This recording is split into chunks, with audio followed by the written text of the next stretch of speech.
Welcome back to another season of the Tucson Tour, and I'm your host, Keeley, the Tattooed Tucson Realtor. It's a show where we explore different places and locations around this city and get to know Tucson a little bit better together.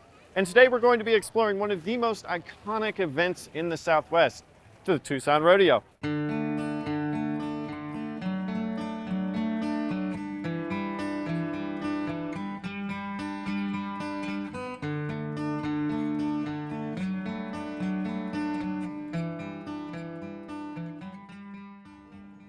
The Tucson Rodeo began in 1925 in an effort to bring tourists to Tucson during the midwinter season. Despite being met with local opposition, the first rodeo was such a success at bringing tourism to Tucson that it actually became a main driver in Tucson shifting from a lawless Wild West town into the town it is today.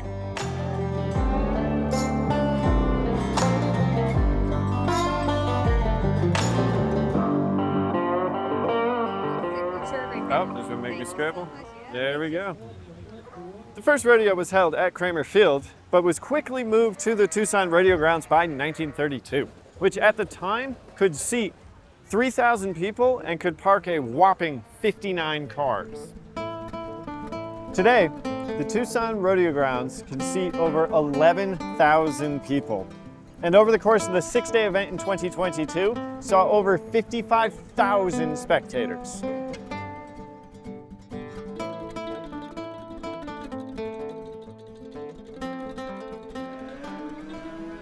Rodeo competition, in the very beginning, was a natural extension of the daily challenges faced by the cowboys on the ranch.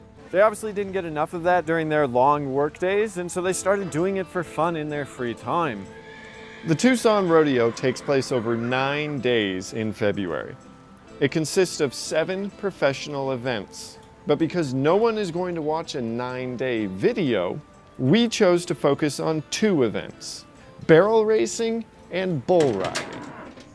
What's one thing that people might not know about barrel racing that you think they should?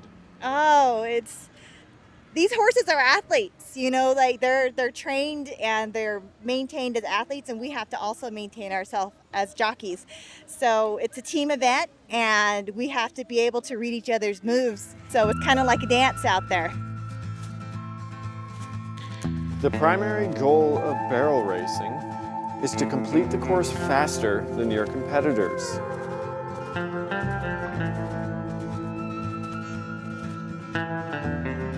The second goal, don't knock over the barrels.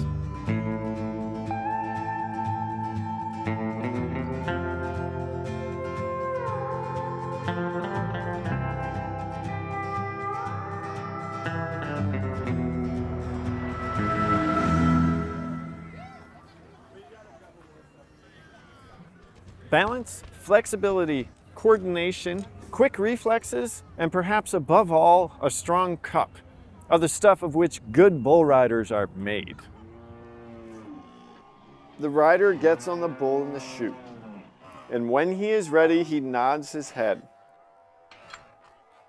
The gate swings open and he and the bull explode into the arena.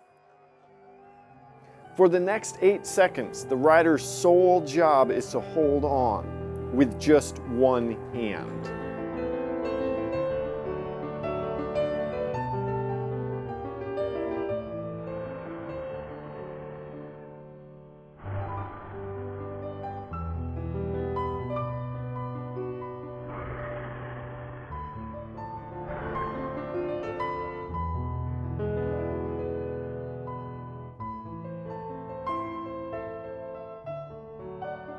I've lacerated my kidney, but I've broken a collarbone, broke my leg in half, broke my arm, tore my LCL, tore all the tendons in my right hand, broke a collarbone, I broke my cheekbone, my nose, knocked some of my teeth out, so about everything.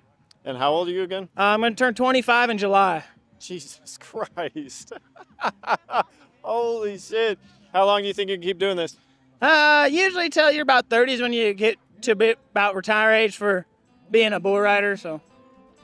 What's going through your mind the 8 seconds on the bull? Well, a lot of it you don't really think about it. It's more muscle memory because like any other sport we practice at it and train at it, you learn, your body knows what it's doing. And like we say, if you have time to think about it, you're usually going to buck off. Now you might be thinking that the bull rider is in the most danger at a rodeo. But in fact, the most dangerous job falls to the rodeo clown. They provide comedic relief for the audience during a delay and are also responsible to put themselves between a raging bull and a dislodged rider.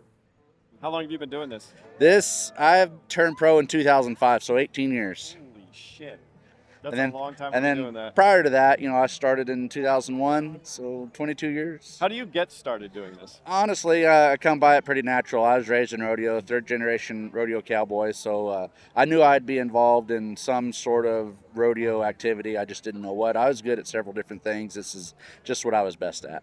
Dad and my granddad both rode bulls, rode bareback horses, and were bullfighters and clowns. Oh, really? Yep. And so you saw them doing that growing up? Yep. And you still wanted to go do this? You bet. Oh, hell yeah, that's awesome. That's awesome.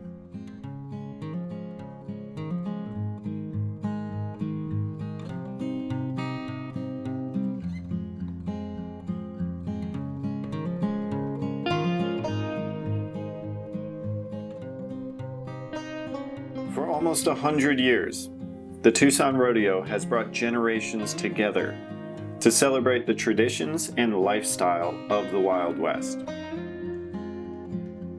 Whether it's your first time at a rodeo or your 100th, the Tucson Rodeo is worth the trip.